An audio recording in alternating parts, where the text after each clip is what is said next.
Hi everybody, it's Lisa here from ProWritingAid. So with me today is Kristina Stanley. Kristina, are you there? Hi, I'm here. Kristina. Hi, So you guys have probably met Kristina before. This is maybe her third or fourth session that she's done with us. And we do a lot together because ProWritingAid and Fictionary work really well together in that Fictionary is focused on the narrative side of things and we're focused on the copy editing side of things. And it's a really nice sort of fit. And so Kristina and I sometimes present together at conferences and stuff to talk about how these two different sides of editing are both equally important, but also quite different. So Kristina, do you want to tell us a bit about why you started Fictionary back in the day? Sure. Okay. I'm guessing if people are here, thanks for being here and being interested in hearing about Fictionary. It's always, of course, my favorite topic to talk about. So Fictionary started, I have a combined honors in computer mathematics. So I have kind of a techie background, and then I switched my career to a writer background. And I had an agent, and I had a series of 3 books written, and she recommended that I take my 3rd book, make it my 1st book. And so I created this huge spreadsheet of information and was drawing things for me and stuff just to do all of that. And my co-founder walked by and went, "What are you doing?" And I said, "I'm writing." And he went, "In Excel?" And I went, "Yes, that's what I'm doing." And so then we decided, if I need this to edit, perhaps other people do. And so we decided we would create Fictionary from that. And he also has a computer science background. And so we took the 2 things together and put out Storyteller, which is our product for writers that we're going to talk about today. And then from that, we had so many editors interested, we created Fictionary Story Coach, which is a product for professional editors. And then we discovered editors needed training. And Joellen, who's going to be talking next week, is the first Fictionary certified story coach company. And all of her editors are trained and certified, the ones that perform story edits on Story Coach, so that we know that the quality is high. But the real push for me was I love working with writers, and I wanted to do something that would genuinely help as many writers as possible who maybe can't afford an editor, but still need help learning how to edit from the high level perspective of a story. Yeah, but then even if you can afford an editor, I think it's still really worth spending the time trying to self-edit as much as you can before you give it to that editor, because the better quality your work is when they receive it, the more they'll be able to shine it instead of just fixing up your mistakes. That's true. Yeah. And I'm a big believer in that. Yeah. So what we're going to do format-wise today is Kristina's just going to share her screen and walk us through all the different elements, some of the basic getting things uploaded in the beginning, and then we'll go into some of the really sexy stuff once we get in there. I'll keep an eye on the question and answer box. So if you have specific questions, instead of putting them in the chat, if you can put them in the question and answer box, that lets me keep an eye on them a bit more. And as we're going along, I'll keep an eye on that, and I can stop Kristina if you want a bit more information about anything or if anything's unclear. So Kristina, do you want to share? Okay, terrific. I will share my screen, and as Lisa says, do ask questions. It doesn't, we're just going to go with it. So Lisa, nod if you can see import select manuscript. I can see it. Okay, so I'm just going to start and quickly go through the import for anyone who's not familiar. All you do here is select a file. It has to be a docx file, and my little thing went right in front of my screen. There we go. So I'm just going to select my manuscript to show you. And sorry, my Q&A button keeps bouncing up there. You can rename your manuscript here if you want, but that's kind of not important. What is important, part of the reason we chose to have writers format a manuscript with the word starting with the word chapter, or sorry, each chapter starting with the word chapter, is that it's the industry standard. And even if you, when you self-publish, when a writer opens a book, they expect the word chapter. And so we're trying to help you right out of the get-go to get your manuscript in the right format. The other thing we did was added scene break characters. And the reason for this is really technology. And technology, lots of people read on electronic books.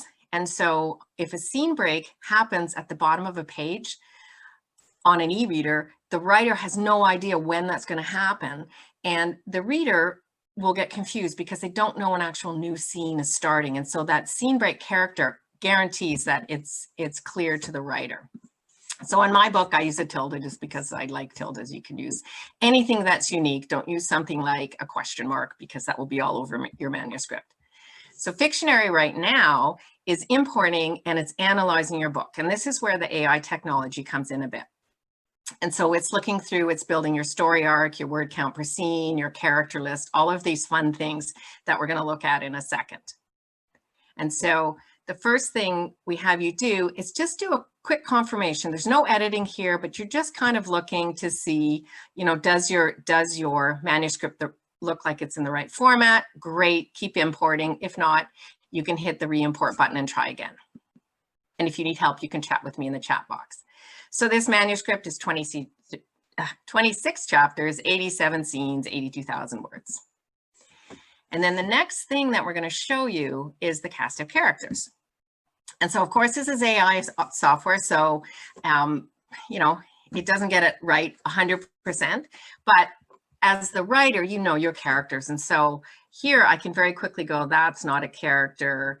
And looking down, Doberman's a type of dog, Boxer's a type of dog, and I can just delete these out.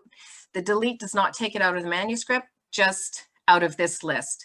And this list is used to build all of the character insights. So eventually you want to have it pretty tight. So you can do as much or as little as you want here.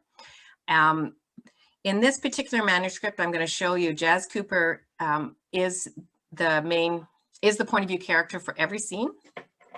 And so I'm just going to set it. And so it sets it for the whole novel and I don't have to worry about it as I go through. If you write from multiple point of view, you don't want to be doing that.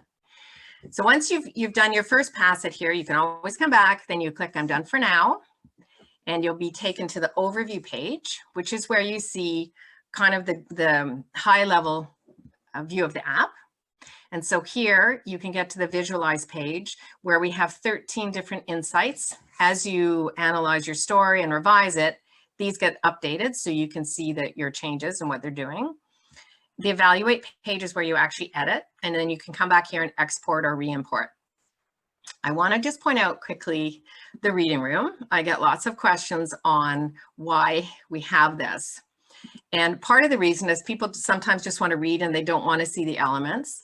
But we also have it because you can use it for really cool things, like looking at the first line of each scene in a chapter and seeing it in a way that can show you if you're using the same way. So for example, if I entered every scene with 2 days had gone by, 1 day had gone by, yesterday, it's tedious for the reader, and you certainly don't want to do that within one chapter. And so it just gives you a nice little way to look at that. The bookshelf is where you can import your manuscripts. You can start a new manuscript, delete manuscripts. So not very exciting, but I thought I would just quickly show it. So what I want to do now is get to the nitty gritty and to show you. So this is the evaluate page. So this is where you actually do your revisions.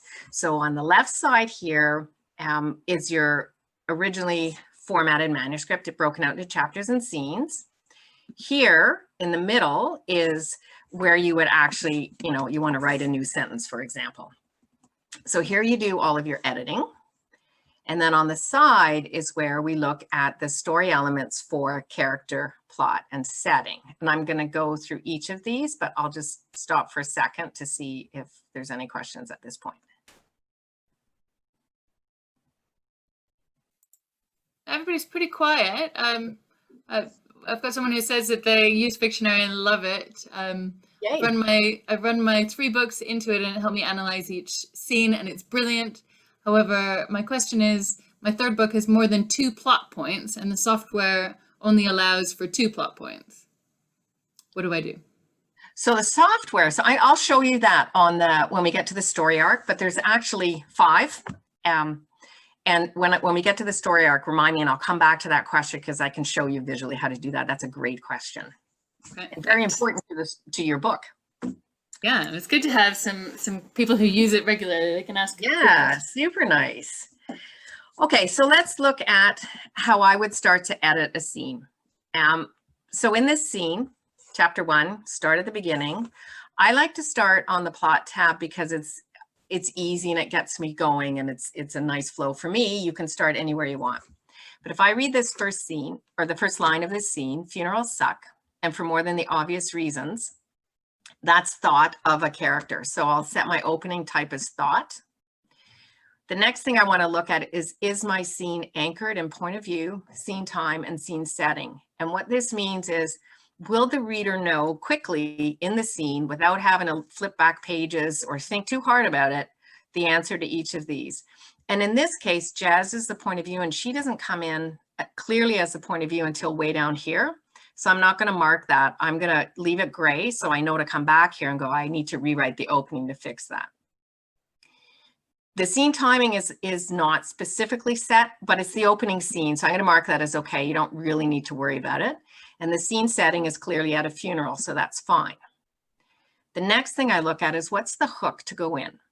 And the entry hook is, what is it that's going to make the reader read past line 1, line 2, etc.? Is there something at the beginning of the scene that, not just for your first scene, and everybody knows that's important for a novel, that your first line better be good, but is there every scene as you go through this something that hooks the reader? And so here I'm just going to put, okay, whose funeral is it? There's a question in the reader's mind. So there's something interesting for them to go forward. Now here we have a lot of elements, and I'm not going to go through them all because we'll be here for the rest of the day. But what I do want to do is scroll to the bottom of the scene, and the very last line is, then I bolted. And that is a closing type of action because the character is moving. And so you can see here, it's either the character's talking, they're thinking, something's being described, or the character's moving. And those are your choices. And you're marking these so that you can look for patterns in your story and make sure you have variety going in and out of scenes. And you don't get in a pattern of every scene starts with a line of dialogue, which gets jarring after a while. And then the exit hook is, why did Jazz run? So that's a very quick way of looking at it. And now once I've done this piece, I've read this scene. And so here's one of the most important things you can do for knowing your book and knowing whether a scene belongs in your book. And it's naming your scene in 3 words, you know, maybe 4, maybe 2, but very few words. And if you can't, it might mean the scene is not focused. Maybe there's too much in it. Maybe there's no goal of the character. Maybe it was just a great scene, but it doesn't relate to the plot. So if you can't name it, there's a problem with the scene. And it will give you a way to look at it and go, okay, so what is wrong with it and why can't I name it? And then the next thing comes is, what's the purpose of the scene? And typically if you can't name it, you can't figure out the purpose either. And if a scene doesn't have a purpose that's related to your plot, it might not belong in your book, and it's a candidate for cutting. And you would go through and pick out the pieces in here that you want, that need to be maybe placed in another scene, and get rid of the scene. So for this one, I'm going to say is character development. That's my view of my own scene, that it's the first introduction of the main characters. And so I want to know where and when I'm placing character development. And I'm going to watch that to see that I don't do character development too often, too many times in a row. And sorry. What are the other options there in the drop down? And actually I meant to do character introduction. I'm introducing them, not developing them, wrong word. So there's lots. You can build suspense. You don't know yet. That's a key one. So you have it and you want to come back and look at it in the context of your story. Establish mood, establish setting, intensify conflict, move the story forward. And then depending on your genre, you might, for example, if it's a mystery, you might just want to say it's a red herring, and you just add that and try and spell it correctly. You can add as many purposes as you want. Yep. And so you can customize this, and then that will now show up for every time you edit a scene. So you can add in anything to help you depending on genre, because of course, a purpose of a scene can be quite different for a fantasy novel versus a love story. I've got someone's asking, does every scene need to have every element in the right column? No. And so what I typically do, so here, let's say I read it and I'm happy. I go, yep, I've got tension. Great. I have no conflict. I would just leave it empty. But if I read my scene and I thought, ooh, it's really early in my book and I have a lot of backstory, I might just put an X here. because I want to come back here and go, all right, wherever I put an X, I'm going to come back and check with the backstory. And as I go through, I'm going to look at, could I move a piece of that backstory to a different place? What's the most important piece of the backstory? Could I delete the rest and try and make it go better? I've got someone asking, what's the difference between build suspense and intensify conflict? Okay, so suspense is what's creating tension in the scene. So it's the anticipation that something bad is going to happen, and intensifying conflict is building up the actual action of it happening. It's the argument, it's the physical fight. There's some action happening in the scene. And that's a great question, because there is a distinction between the two. And the building suspense is what keeps people reading, right? Like, oh, I gotta see what happens. Is she gonna get out of the lake or whatever, right? That's building suspense, versus the actual struggle of swimming and trying to keep her head up, and she's already in the lake. So that would then be intensifying conflict. Great. Okay, that is those. Let's have a look. Actually, before I jump forward, I did want to mention here. So this is the advanced mode that I was showing, and you'll see when I have it turned off, there's fewer elements.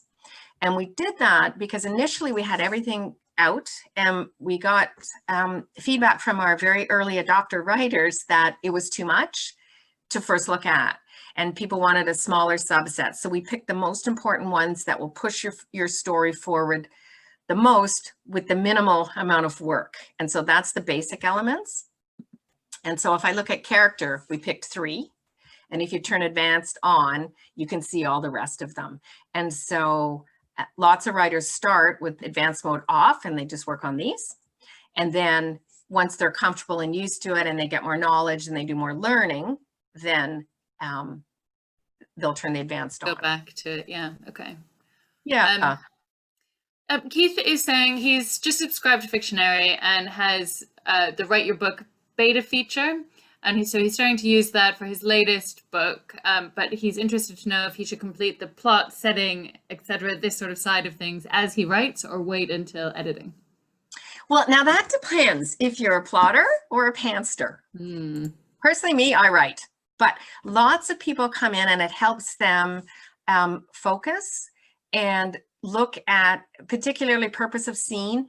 Why am I writing this scene? Why is it in this book? And they like to add the characters as they go, because it helps them remember what character names they're choosing and not pick a character name like John and Jan, or that are too close together. So it really depends on your writing style, that if it's too distracting for you, then just write it. And if you like the structure around it of, ooh, do I have an entry hook? Do I have an exit hook? And sometimes there's a combination of the both, because you can't write anywhere. You think, I got nowhere to go. So go back and fill out the scenes, and it will trigger stuff in your imagination of where you could go. Could it be in a different location? Could you add some more characters, take some characters away? And so it should spark a bit of creativity when you're going. So I'm sorry to say, you kind of have to figure out what works for you. Yeah, well, I mean, that's the thing with editing all the time, isn't it? Everyone has their own cycle of, some people write the whole thing and then edit the whole thing. Some people write 5 pages and then edit 5 pages and then write 5 more. So it depends on how fast your editing cycle is. But we often say that when you're in creative mode and just writing, just don't worry about throwing in cliches. Don't worry about making it perfect. But yeah, like you say, everybody has their own way. Yep. And the other thing I just want to show quickly. So behind here is question marks.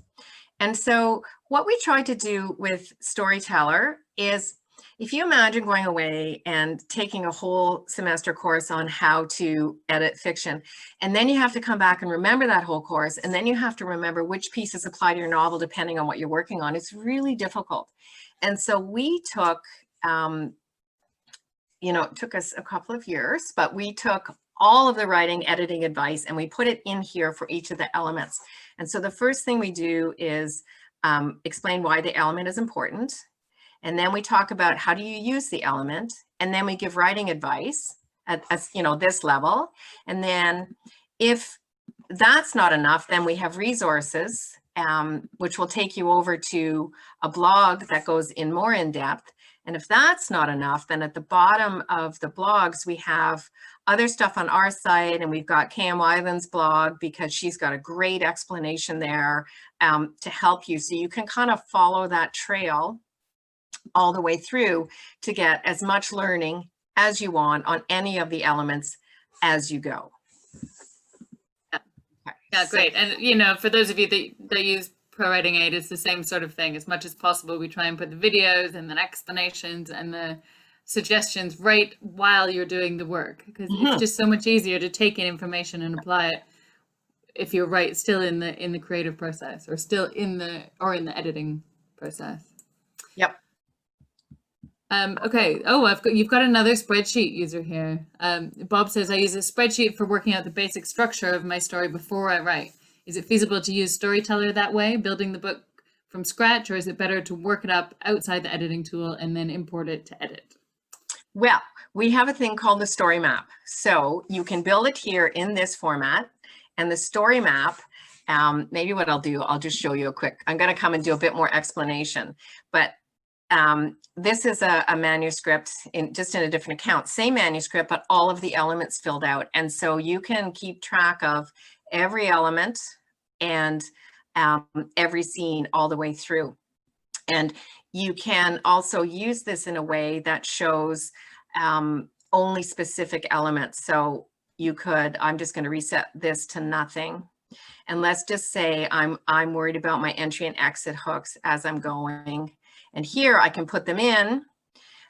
This is a post edit, but you could certainly put in your everything you need to know. And then when I come back, you can see here, I didn't like this exit hook, but I didn't want to deal with it at the time. So I just put weak and go back and fix it. Here it was, there wasn't an exit hook or an entry hook.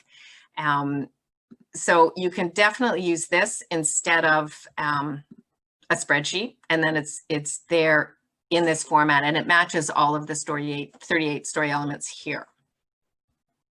Okay. Perfect. So the other thing that's super important, of course, is your character list. And what I wanted to point out here, so Fictionary has gone through and linked characters to scene. And if a character is mentioned in a scene, it puts them in the scene. And the reason for this is that there's some cases where you want to keep track of those characters and you want them to show up in the character insights. And so if you do, they're in this column. If you don't, but you just want to remember they were mentioned in the scene, you would put them over here. So Nick is dead, so he's only mentioned in this scene because I know he's dead. So I just bump him over there. Or you can bump him back if you don't want. But here's where these are the characters in the list, and these are the characters that will show up in the insights, which I'll show you in a second. And once they're in that list, you can pick anybody for a point of view character. It doesn't matter who. I mean, of course it matters, it's whoever it is. So if you write from multiple points of view and you revise your story and change it, you can change it here, but they have to be in this list. And Fictionary scans your manuscript when it comes in. So as you revise and you add characters, you'll have to add them manually here just by using the add more button. You click and we'll just put Bandit in the scene. And now he's in the scene, and then you can see he'll show up in the list if you wanted him to be the point of view character. Here we put what's the point of view goal, and for her it's just survive the day because she's got some issues going on. And then on the settings side, and you can see I'm just in basic mode here, so it's not overwhelming. So I've got the settings at the funeral, but I'm going to say it's vague. And if you had a chance to read the scene, you would say you don't really know the time of day. It's not relative to anything, so it's not clear. There's very few objects, so there's not a lot of description there. There's very few sights. There's very few of that. There's no smell. I'm just going to bounce to these two things. So emotional impact. This can make a big difference in your story. And all you're doing here is asking yourself, is this the best place for emotional impact for the point of view character, the protagonist, and the reader? And by that, I mean, if you put a scene where the person is safe and feels a lot of power, it's not as frightening for them as if you put them in a place where they are afraid already, and you can make it worse. And it will keep you from using cliche places like coffee shops for breakup discussions or, you know, things like that. And so here I just put, it's at a funeral. So yeah, there's a lot of emotion, of course. It's in one location, so I leave it. But here, there's no weather, and this is taking place outside. And so you could either say, let's have a beautiful sunny day, and that will contradict how the protagonist is feeling, or let's make it miserable and enhance how she's feeling. And so here's one that I would really go back and look at and rework the whole scene, adding in some setting. Yeah, I love that. Weather is such a good way to create atmosphere. Mm-hmm. Yep. And then this is where you keep your notes. So if you're editing or if you're writing your first draft and you just want to remember to do something, come back and do something, you can just type in here, type. I'm a terrible typer, so I'm just going to type nothing. So then you have to watch me do it. And that puts it there.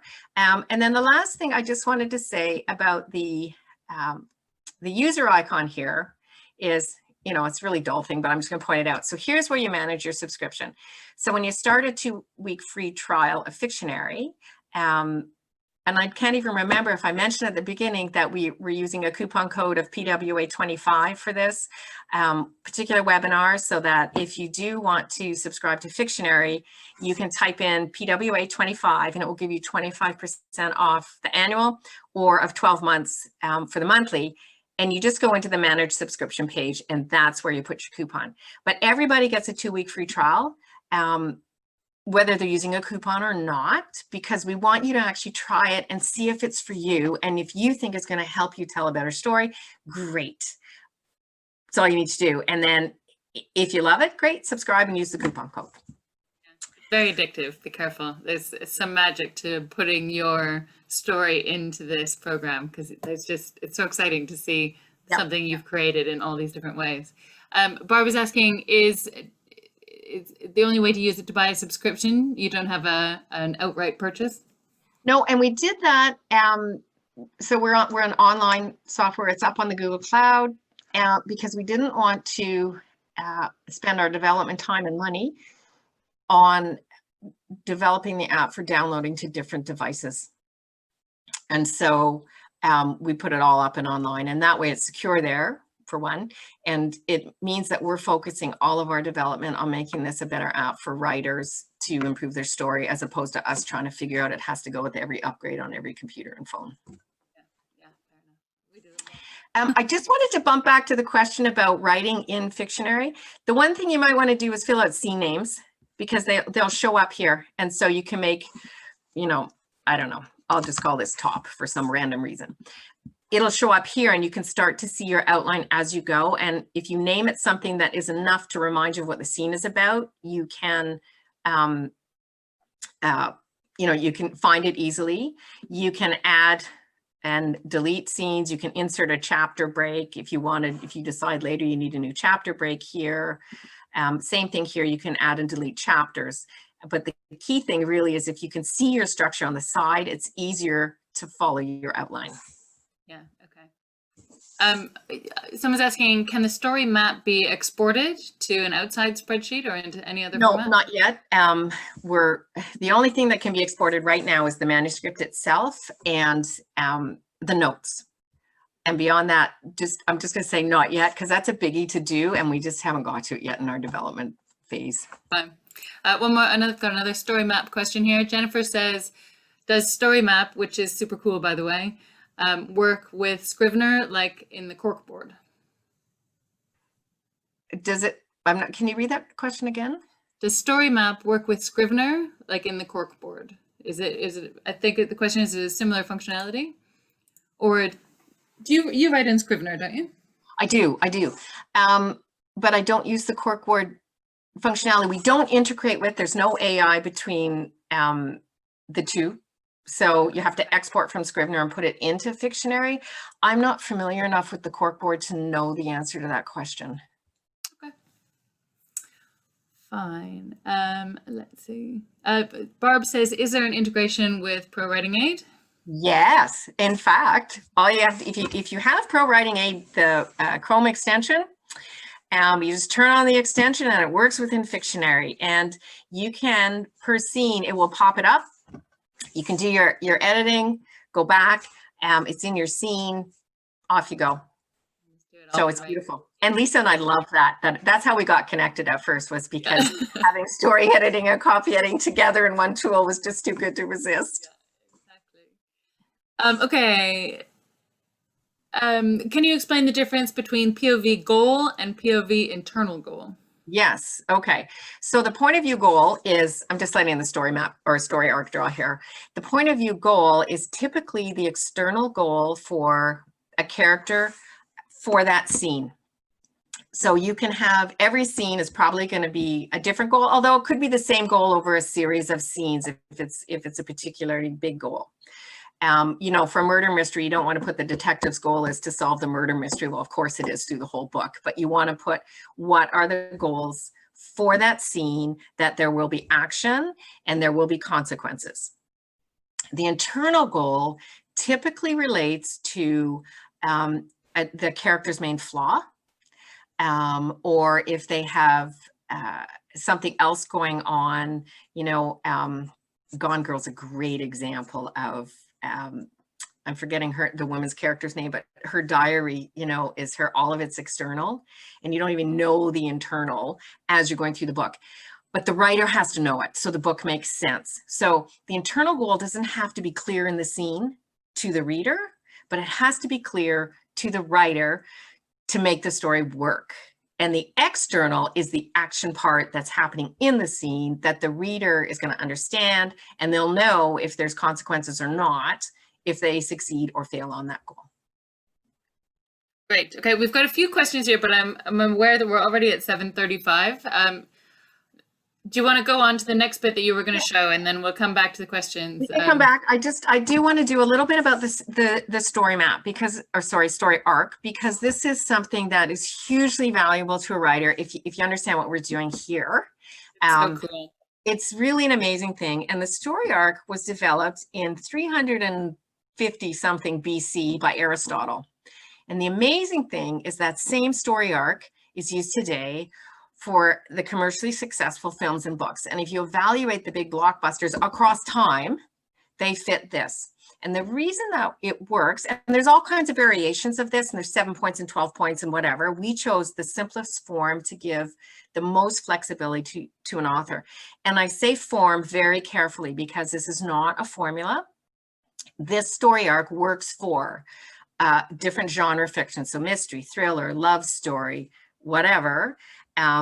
It works for happy endings, it works for sad endings, it works for different author voices. So the story is you, it's unique to you, and you are the artist. This is just giving you a form. And so what it's doing is it's drawing, the blue line is what it should be if you were exact on for something that's going to be commercially successful. The yellow line is picked out and drawn from your book. And again, it's AI software, so it's doing the best it can. And your job as a writer is to see, do I agree with this? Yes or no? And maybe you don't, and that's okay. You can reset it.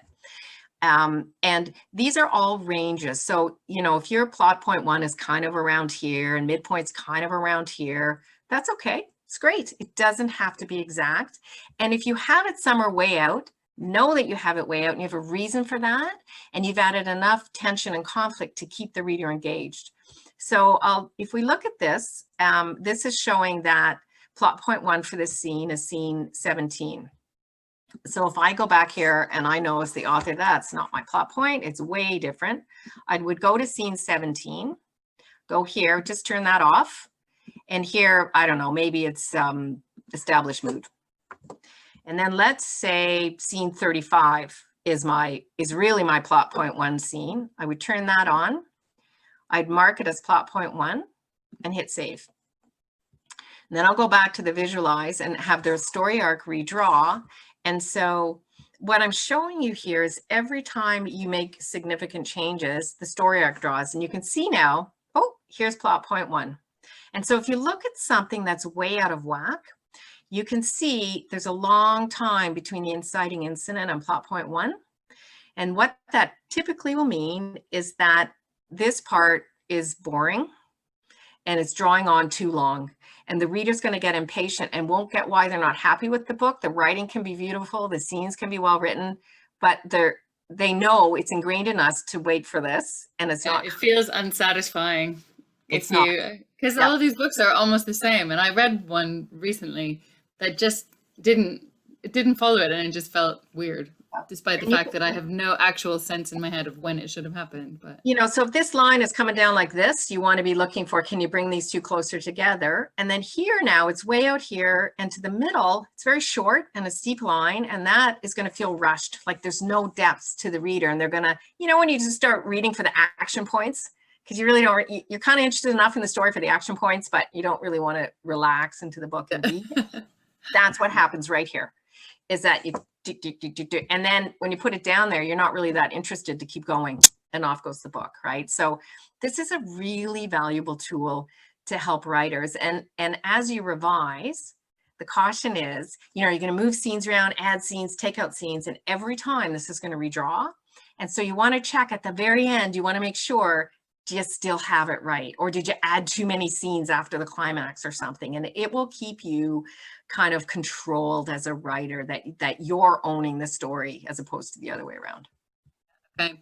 Rebecca has a good question here. She says, I write in sections moving between past and present, and my bits and pieces are not linear. Will this work? And can I move chapters around? So there's two interesting questions there. So yes, you can move chapters around. That's the easy thing. You take it and you just drag it. And it puts it wherever, and then it'll redraw all of your elements. Typically people who write in two times, I don't know, not time zones, time periods, will put it here and put, 1884. You can see there was a book in here that was done. That's probably something I was editing. And then the next one is present. And so when you look at the story map, you can see how many scenes you've had, past, present. So it's not a piece of software that's going to draw it all out for you and draw days, times. It's really meant for you to look for patterns from the high level point of view. Yeah, okay. So Jonathan, who's here, has asked a couple questions here. So his concern is that, does the software, okay, I'm going to read it. Does it allow you to be insufficiently kind to yourself and cover off a plot, scene, element in sufficient detail to make the effort of using the tool worthwhile? So I think basically what he's asking is, could you just modify your manuscript to fit all of these different things, but still have it be pretty bad? Jonathan, I hope that's what you're asking. Well, that's a really interesting question. I mean, I would hope that you as the writer want to write the best book possible. And so you don't want to just put in, oh, I have lots of objects, sights, smells. I mean, you can fill in whatever you like. It's not going to stop you from doing that. But does it push you to, I feel like this software does push you to think about all of these different elements that you might not have thought about. Yeah, so let me show you. I took a couple of screenshots of a couple of books that I've been editing. And so it will show you things that are wrong with the book. And so I can't scroll here because this isn't just a screenshot. But what I wanted to show with the word count per scene here is that the largest scene in this book is 4,000 words. And that's really long. And especially if someone's reading on a phone, it better be an awesome scene. And this book has some really big ones. So 2,000 here, and then they're up to 3 and 30, sorry, that was 3,500 maybe. And that was the big scene at the end. But these scenes are too long. So you can, as an author, look at that and go, that's fine. I'm going to publish my book anyway. Or you can look at that and go, that's just wrong. I need to rework this. And so it's really dedication to not ignore these things. And the other interesting thing. And it doesn't do it for you. I think it's one of those things where it points you in the right direction. And then you, as the author, you still have to do the work. Yeah. And so, I mean, here's another example from Scenes Per Chapter, which is another insight on the visualize page. And this was a really interesting book for me to edit because the book is written from 3 points of view. And this scene here chapter has 17 scenes in it. And it's one character's point of view. So that's great. And basically what's happening in the book is it's switching character 1, character 2, character 3, 1, 2, 3. It's got a pattern, which is also great. The reader gets used to it and gets in the flow. The problem is 17 scenes. I've forgotten what the other storylines were, because there's 3 storylines all coming together. And by the time I got to the end of here, I thought, okay, and you start that scene, you go, hey, who is that guy again? So the story is great.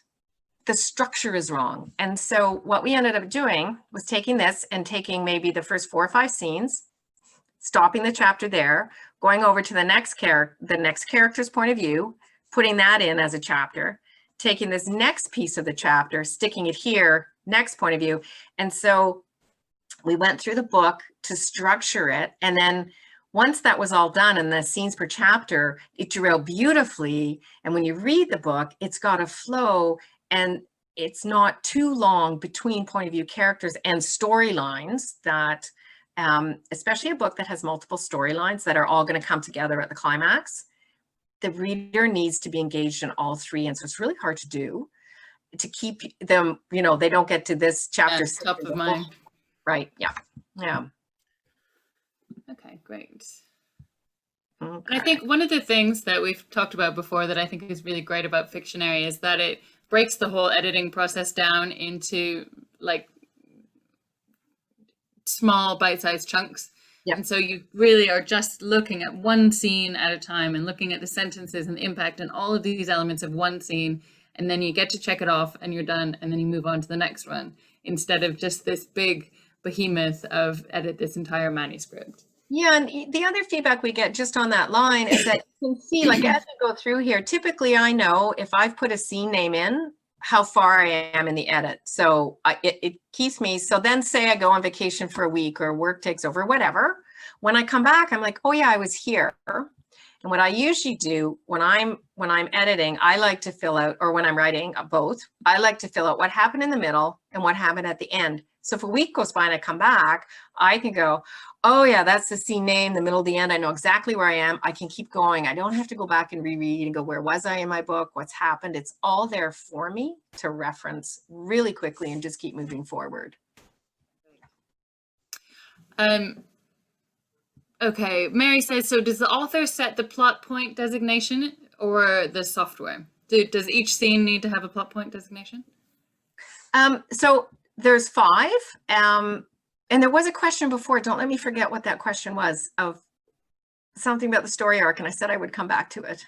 Multiple plot points. Right, okay. So here, what you have, if you remember, so if I set this is a plot point, you have 5 to choose from. So you're only ever going to have 5 plot points in your story, but that doesn't mean that the climax can't be 5 or 6 scenes or 10 scenes or whatever. It's not saying there's only one scene. It's saying, and you can choose as an author, either pick the beginning, the first scene of the climax, or the last. So if you pick the first of the inciting incident, first of plot point 1, first of plot point 2, you can have multiple scenes in the plot point, but you're only going to have 5 where it starts. And then the story arc draws based on that. And as long as you pick either the beginning or the end of the scene sequence, the story arc will make sense for you. If it's not a key scene, then what you're doing is you're having a purpose of your scene. So you can choose to set these or not, totally up to you. And if you do, I'll just jump over here and I'll show you a filled out plot insight. And how I typically use these is I take what I think the scene, what the purpose of the scene is, and I put it in. And the way to use this depends on your genre. So if you're writing a story that's heavy on character, you'll want to have more scenes where the purpose is character development. But if you're writing a thriller novel or a horror, you want more suspense and more conflict. And so you can look at the balance of the different types you use. Of course, as you go down, it shows up less. And you want to look at things like character introduction. You probably only want those to the first half for major characters. If you're having somebody in later, then you want to look at, well, why did I introduce somebody so late in the series or in the book, I mean, and it could be because you're writing a series. And so it's up to you again as a writer, how much of this you want to use. Just want to show one more thing while I'm here.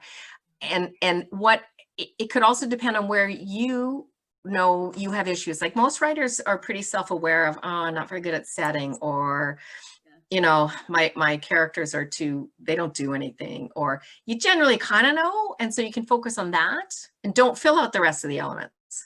Some newer writers want to do them all because it's a huge learning process, and the next time they write a book, it's really helpful because you know all that stuff, it's in your head. It'll be much easier because it's there. And the more experienced writers know where their issues are and they focus just on those elements. Okay, right.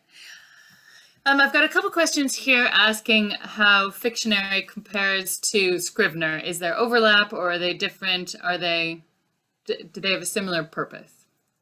I think their purpose is quite different. We focus on story editing. We designed it to, initially you had to have a first draft written, and you're using Fictionary to make that story better. We put in the write your first draft new novel feature because people who edited a novel in Fictionary wanted to stay and write their next novel there. And we thought, okay, fine. But our dream is to help people do a story edit. Scrivener is a great place to write your first draft. And we love it when people come from Scrivener, because Scrivener kind of forces you to write in the chapter scene structure. And so you already have that in your head of how to structure a scene and what goes in a scene, so that when you come to Fictionary, sometimes it's a little bit easier because the Scrivener user is already used to that type of functionality. And I mean, I haven't used Scrivener in a while because I haven't written in a while because I'm running Fictionary, but well, you know how it goes. So I don't know if there's newer features, but my understanding is that it's a great place to write that first draft, and then you can export and add in chapter and scene breaks automatically. It goes to docx and you import straight into Fictionary. Okay, I just wanted to, oh, go ahead. No, I was just going to say, so Barb wants to know, does it do a timeline for you as well? No, we stayed away from timeline because there's other pieces of software that do that. So we really only just use that date thing to focus on, do you know as a writer when things are happening, and will it be clear to the reader that, you know, they know when a scene is happening, and if you're bouncing back and forth, you can keep track of it. Right. Rita wants to know if you think this is useful if she's writing a memoir. If it's a creative memoir, yes. So if you're writing it in the form of a story, then absolutely, because all of the same things apply. Your characters have to be interesting. They have to do something. They have to have goals. There has to be consequences when bad things happen and they don't meet their goal. If you're writing like a factual record, then no, because that's too close to nonfiction. So it just depends on what what style you're going for. Okay. I mean, I think all the best memoirs are just great stories anyway, and they still have all that same drama. And on creative memoir, that doesn't mean it's not true. It means it's written in a story format, so that sometimes when people add creative, they think, oh, no, it's just a made up story. It's not that. It's the story written in a way that's dramatically interesting. So I just wanted to show these reports quickly for the insights on scene opening and closing types. We talked about filling those out. And after you've done that and you've gone through your story, you can see how many scenes open with a certain type. And what I'll see with novice writers is they might not use description at all, or they might only use dialogue. And so all you're looking for here is, did you use all four, and is there a slight balance? If you're writing a character-driven novel, you probably want more thought and dialogue. If you're writing a thriller, you probably want more action and dialogue. If you're edging towards literary, you want some more description, and the same for the opening type. So the goal here is to look, are you balanced? And then you want to look down here and go, is there too many scenes in a row? Like if it's action, action, action, action, action, action, action, action, is the reader not getting a chance to take a breath? So that's how you would evaluate here. Oh yeah, I've never seen this bit. That's a good bit. Yeah, I like this. Variety is the spice of life, isn't it? You never want to do too much of anything, whether it's starting all your sentences with nouns or starting all your sentences with setting. It's good to mix it up. Yeah. So I'll just kind of end the demo here with at any time you can export your manuscript to MS Word. We have writers who do it every day because they just want their own copy on their own computer. I do have people ask me once in a while if I can look at their account, but it's all stored and encrypted, so I can't see it. So if you want me to do that, you actually have to give me your password and you can rechange it afterwards and I can look at it. But I can't see anything that's in there. We have a chat function at the bottom where you can talk to us at any time. I check in twice a day, in the morning and the afternoon, to talk with people. I typically answer more righty questions. And then we have people who answer kind of technical, I'm having trouble paying, or I'm, whatever the techie issue is. So that's there for use if you need it. You can export. Pretty cool that you can actually just ask Kristina questions right there, and she's the one that created it. And she really does answer them. It's amazing. I do answer them personally. People in Asia, though, there's always like a 15-hour delay. I'm like, oh, 15 hours went by. That's terrible. But I can't do it at night. I just have to sleep. I can't do it.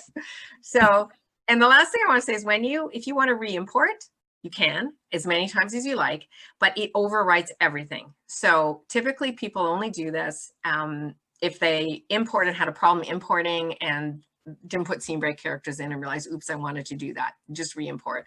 Or if they're done the book, they don't care anymore, it's gone and they're starting a new book, and that's fine. So just be careful that re-import means overwriting what's there. You can have up to 3 books on your bookshelf. So you don't have to re-import when you finished one, you can import another. And I think I've pretty well covered everything. Okay, I've got a few more questions here. Actually, I've got a really nice comment that I just wanted to share with you that says, I have to thank you both because I have no idea how I would be able to edit anything without Fictionary and ProWritingAid. Both not only help, but are sources of education, and I've learned so much from both. Oh, that's it. That's what we're going for. We want to help people. No, thank you. Thank you for saying that. It's nice to hear those sorts of things. Carl has a question about subplots. Can you track both your main and your subplots in the system? We kept subplots out of it because we got the feedback it's too complicated. But what typically people will do then is they'll pick a different element they're not worried about using. Like say they never use flashbacks. They'll just use that and put subplot started here, subplot here, and they figure out a way to do it, but it's not designed to do it. Okay. What did you say was the discount code if people want it? PWA25? Yep. Super easy, short. PWA25. All caps or all caps? Yep. All caps. Yep. Okay, All caps. I'm putting it in the chat just so you've got it. Great. Does this only work with Word? Because they use Google Docs. So what's the best thing if you're a Google Docs user? Yeah, so Google Docs is great. You can export, I think it's called download on Google Docs, and you click on file, download, the little box comes up and it'll say docx, and you just put it into that. So you can export straight from there and then into Fictionary. And the reason we chose we chose docx is because everybody converts to it. And so instead of trying to develop something that could deal with all the different file types, we picked that one. So that, again, we're focusing our editing dollars on editing stuff, or development dollars on editing stuff, and not focusing on trying to convert files, which lots of other software does for us. So it's perfect. Yeah. Okay, great. There's a couple of people who have asked whether or not this has been recorded, people that arrived a bit late. And yes, we've recorded all of this, and we'll send out a link tomorrow, and we'll pop it up on our YouTube channel so that it's there. There's a few other questions that are still in the Q&A box, but they're quite individual for specific people. So just jump onto the Fictionary website and to the chat there, and Kristina will answer them because she's very good that way. And I just think it's the more time that you can spend looking at your manuscript and trying to learn as much as you can about it and really thinking technically about what makes the scene work, the better it's going to be. So I recommend at least giving it a try. You've got 2 weeks to give it a try with whatever you've got written. Oh, Carmelita wants to know if there's an expiry date on that discount code. Oh, I forgot to say that. That's terrible. Yes, Saturday. So what is Saturday? It's Saturday. Yep. So we did 48 hours. Gives 48 hours to go on and off. All right. Got to be fast. Okay. Good. Well, thank you, Kristina. This was great. Yeah, and thanks everybody. The questions were fantastic. It's such a thrill for me to talk to people about Fictionary, and I love it that everybody has really great questions that, you know, it makes me think about our product and how we're doing it, and having also information that we can put on our website to answer questions for people that come through this type of stuff. So thank you really everybody here. Right. All right. Well, thanks everybody for coming, and we will see you next time around. Thanks.